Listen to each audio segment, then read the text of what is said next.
नमस्कार दोस्तों, मैं संदीप शर्मा। स्वागत है मेरे YouTube channel Sandeep Sharma nursing tech में। और इससे पहले कि हमने क्लास में फंडामेंटल ऑफ नर्सिंग के अंदर उसके फर्स्ट चैप्टर को क्लियर किया है। यदि आप मेरे चैनल पर पहली बार आए हैं तो आप उस क्लास को मेरी चैनल की प्लेलिस्ट में जाके देख सकते हैं। और आज हम फंडामेंटल ऑफ नर्सिंग के दूसरे चैप्टर नर्सिंग प्रोसेस के बारे में डिस्कस करेंगे। उसके अंदर आने वाले जो भी टॉपिक्स होंगे उनको एक एक करके डील करते जाएंगे। तो आज हम देखते हैं नर्सिंग प्रोसेस क्या होता है एंड नर्सिंग प्रोसेस के क्या क्या कार्य हैं उनके बारे में हम जानेंगे। पहला तो नर्सिंग प्रोसेस होता क्या है ये देख लेते हैं। Nursing process is a systematic method that help the client and nurse to carry out the following. यानी कि नर्सिंग प्रोसेस एक सिस्टमैटिक व्यवस्थित विधि है जो कि क्लाइंट यानी कि क्लाइंट से पेशेंट सेंस तो क्लाइंट और नर्स को निम्न कार्यों को करने में हेल्प करती है। जो निम्न कार्य हैं वो हैं ये। तो पहला है assessment in which need for nursing care is determined. यानी कि असेसमेंट में इसमें हम देखते हैं नर्सिंग केयर की आवश्यकताओं को डिटरमाइन करते हैं, निर्धारित की जाती है। सेकेंड है diagnosis about the actual and potential problems. यानी कि जो मरीज को जो दिक्कत है उसकी वास्तविकता एंड संभावितता दोनों को ही हम डायग्नोसिस करते हैं। थर्ड है इसमें planning the plan of action based on that. यानी कि जो प्लान है, एक्शन ऑफ प्लान है, वो आधारित होता है असेसमेंट और डायग्नोसिस पे। जब असेसमेंट और डायग्नोसिस हम कर लेते हैं उसके बाद ही हम प्लान करते हैं किसी भी चीज के लिए, क्योंकि हमें असेसमेंट के बाद हमें मरीज की परेशानियों को मालूम होता है एंड उनको क्या क्या दिक्कतें हैं वो डायग्नोसिस में हम उसकी एक्चुअल डायग्नोसिस को डिसाइड कर लेते हैं। फिर हम उसके बाद प्लान ऑफ एक्शन करते हैं। फोर्थ है इम्प्लीमेंट ऑफ प्लान केयर। जो हमने प्लान केयर किया हुआ है उसको इम्प्लीमेंट करना, यानी कि उसको लागू करना। एंड फिफ्थ है evaluation to determine the achievement of plan goal.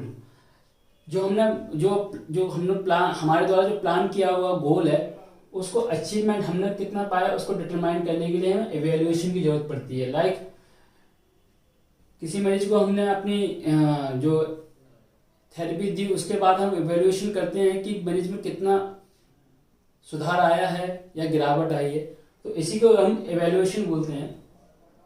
Nursing process अगर हम सीधे बोलें तो इस तरीके से भी हम कर सकते हैं। Assessment, diagnosis, planning, implementation and evaluation.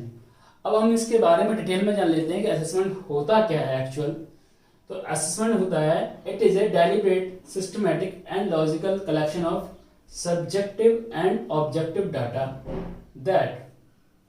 यानी कि यह सब्जेक्टिव और ऑब्जेक्टिव डाटा का व्यवस्थित एंड तार्किक कलेक्शन होता है that are help to identify and define problem of client.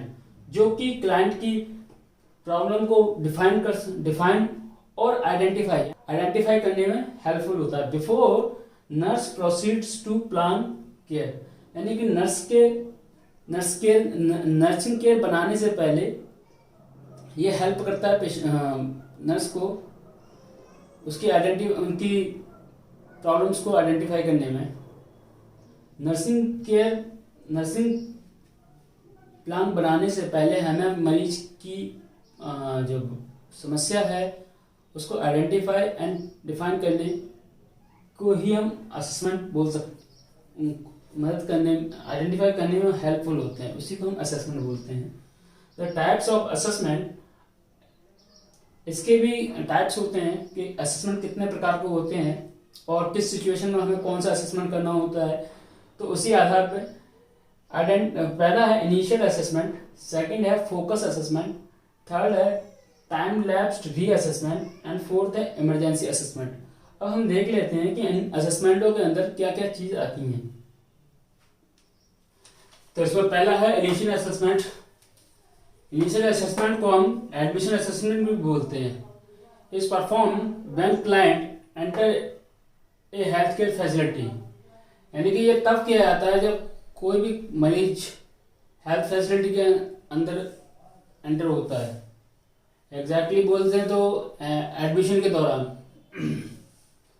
And second है focus assessment, collect data about a problem that has already been identified, यानी कि जो पहले से ही आइडेंटिफाइड की गई बीमारी है उसके रिगार्डिंग डाटा को कलेक्ट करना। And identify any changes like improvement and deterioration, यानी कि इस असेसमेंट में हम जो बॉडी में चेंजेस होते हैं उनको असेस करते हैं। And like improvement and deterioration, यानी कि अच्छा होना और डिटोरिएट होना। आइडेंटिफाई एनी न्यू प्रॉब्लम, और आइडेंटिफाई करते हैं किसी नई प्रॉब्लम को यदि होती है किसी मरीज में तो।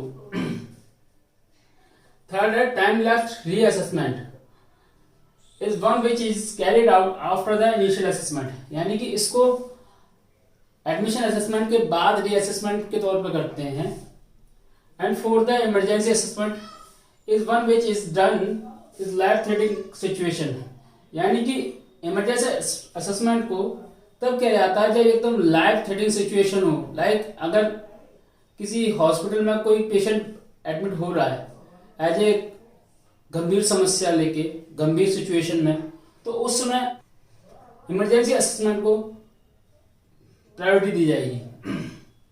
अब देख लेते हैं असेसमेंट स्किल्स कि असेसमेंट को करने के लिए क्या क्या स्किल्स या असेसमेंट किन स्किल्स द्वारा पूरा किया जाता है। तो clinical skill utilise assessment include scheme, इसमें पहला है ऑब्जर्वेशन, सेकंड है इंटरव्यू, थर्ड है फिजिकल एग्जामिनेशन एंड फोर्थ है इंट्यूशन। तो देख लेते हैं इसके बारे में। तो पहला देख लेते हैं ऑब्जर्वेशन में क्या करते हैं। Is not just seen the client but also used smell hearing and touch, यानी कि जब हम किसी पेशेंट को ऑब्जर्व करते हैं तो खाली हमारा देखना ही पेशेंट को सफिशिएंट नहीं होता, बल्कि उसको सूंघना, हियरिंग एंड टच, ये तीनों ही इंपॉर्टेंट है। सेकंड है interview, mean the interaction with client and communication so as to gather data by questioning, यानी कि इसमें क्लाइंट के साथ इंटरेक्ट होना है और उसका कम्युनिकेशन के द्वारा हम अपने क्वेश्चन से अपने डाटा को कलेक्ट कर सकते हैं, डाटा को कलेक्ट करते हैं। थर्ड है physical examination, the various used are, इसमें चार जो होते हैं स्टेप्स वो फॉलो करने पड़ते हैं। पहला है इंस्पेक्शन, इंस्पेक्शन का मतलब होता है किसी पेशेंट को, जब कोई पेशेंट भर्ती होता है हॉस्पिटल में तो हम उसको देखते हैं और ऑब्जर्व करते हैं। सेकंड है पाल्पेशन, पाल्पेशन एग्जैक्टली जब इंटरनली ऑर्गन्स में दिक्कत होती तो पाल्पेट किया जाता है। एंड थर्ड है परकशन, ये बेसिकली फ्लूइड्स जो बॉडी कैविटी में, लंग्स कैविटी में फ्लूइड्स वगैरह बढ़ जाता था, हम परकशन करके उसको देखते हैं। और फोर्थ है ऑस्कल्टेशन, ऑस्कल्टेशन यानी कि स्टेथोस्कोप से ऑस्कल्टेट किया जाता है पेशेंट को, पेशेंट के इंटरनली जो साउंड होता है बॉडी का उसको सुना जाता है। फोर्थ है इंट्यूशन, इंट्यूशन क्या होता है, internet and clinical experience to make clinical judgement about the client, clinical experience की बेसिस पे हम किसी पेशेंट के बारे में क्लिनिकल जजमेंट बनाते हैं। फर्स्ट देख लेते हैं असेसमेंट एक्टिविटीज। असेसमेंट एक्टिविटीज क्या क्या होती हैं। Collection of data is a process, यानी कि जो डाटा का जो कलेक्शन है, डाटा का जो कलेक्शन है वो एक प्रोसेस है। एक complete information about the client, यानी कि क्लाइंट के बारे में इंफॉर्मेशन एकत्रित करना। सोर्स ऑफ डाटा क्या होता है, यदि हम किसी पेशेंट का हम डाटा लेना चाहें तो किससे लेंगे, तो हम इसमें देखते हैं two important source of data collection, यानी कि दो सोर्स होते हैं डाटा को कलेक्ट करने के लिए। प्राइमरी होता है पेशेंट, जो यदि किसी पेशेंट को दिक्कत है तो अगर हम उससे डायरेक्टली पूछेंगे तो वो हमारा प्राइमरी सोर्स हुआ। वो अगर अपनी दिक्कतों को बताने की कंडीशन में है तो वो हमारा प्राइमरी सोर्स हुआ। सेकेंडरी होता है family member, health record and laboratory test, यानी सेकेंडरी में अगर पेशेंट अनेबल है बोलने में या बताने में अपनी दिक्कतों को, तो हम उसके फैमिली मेंबर्स या उसके हेल्थ रिकॉर्ड्स अगर हैं तो, और उसके लेबोरेटरी टेस्ट से हम उसकी पता लगा सकते हैं, उसके बारे में इंफॉर्मेशन कलेक्ट कर सकते हैं। तो सेकेंडरी सोर्स में हम इनको रखते हैं।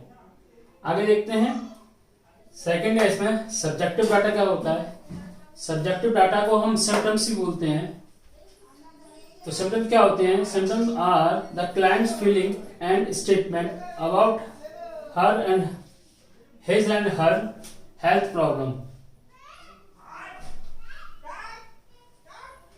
यानी कि ये क्लाइंट की एक फीलिंग्स होती है और स्टेटमेंट होता है, जैसे जो क्लाइंट फील करता है अंदर।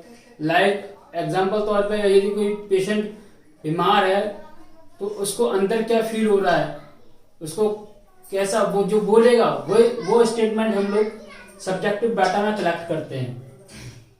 अपने हेल्थ प्रॉब्लम के रिगार्डिंग जो भी बताएगा वो सारी चीजें सब्जेक्टिव डाटा में दिया जाएगा। एंड ऑब्जेक्टिव डाटा क्या होता है? इसको हम साइन भी बोलते हैं। Sign are observable, perceptible and measurable data. यानी कि साइन को हम ऑब्जर्व भी करते हैं। साइन यानी कि जो असेसमेंट करने वाला है उसको पेशेंट में दिखाई देता है बाहरी रूप से, तो वो ऑब्जर्व करता है एंड परसिप्टेट करता है एंड मेजर करता है।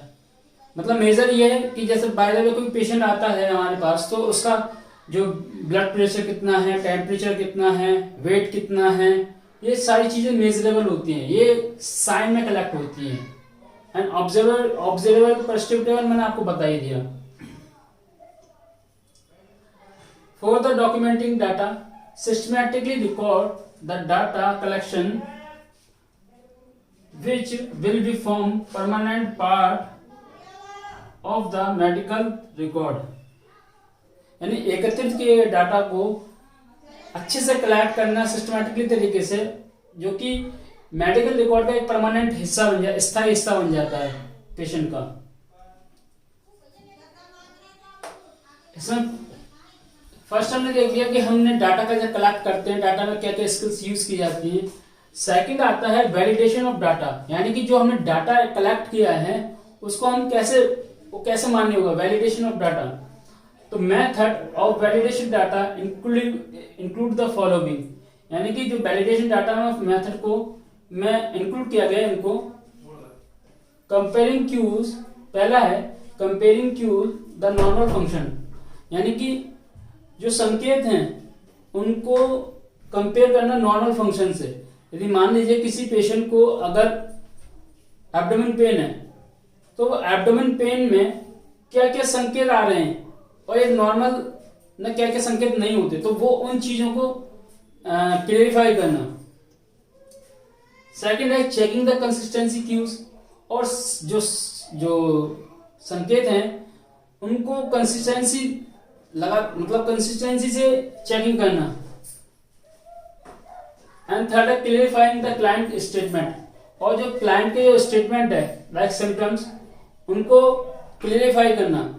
लाइक कभी कभी क्या होता है कि किसी पेशेंट ने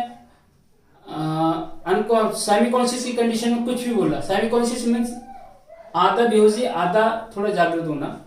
तो सेमी कॉन्शियस कंडीशन में पेशेंट अगर कुछ बोलता है तो क्लियरिफाई स्टेटमेंट नहीं होते वो, तो स्टेटमेंट को क्लियरिफाई करना, तब वो अपना वैलिडेशन डाटा होगा, वैलिड माना जाएगा।